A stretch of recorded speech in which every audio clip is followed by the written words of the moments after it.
Hey everybody, Pat Jenks here, Fort LeBoeuf Historical Society, coming to you with another video.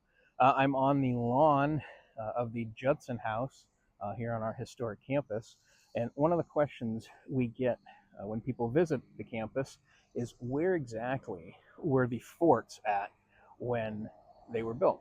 And the easy answer is they were right here, where I'm standing, which is on the back lawn of the Judson House. Now, the French fort was built here in 1753, and it was pretty large. And we actually know exactly how large it was and kind of what was in it, because George Washington leaves us such great notes, on the fort.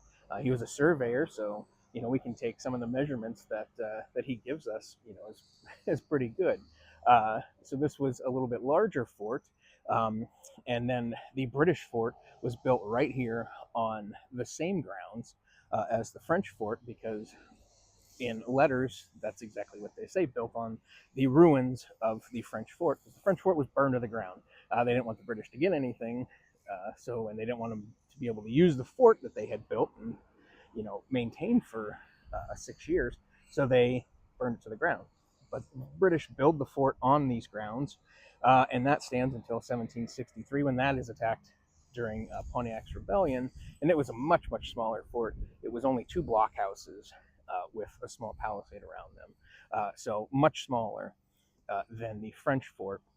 And now after that, the Americans come in. This is after the American Revolution. This is 1795, and they come in and build the American fort.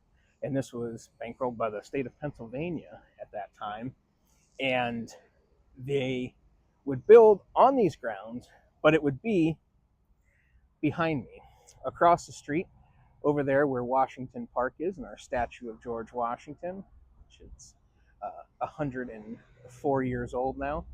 The fort over there was four blockhouses, one on each corner, with a palisade wall in between them.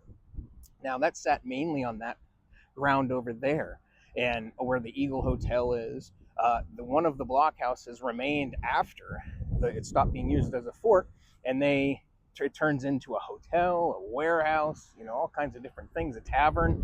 And eventually, after the American Civil War, it somehow catches fire and it burns to the ground.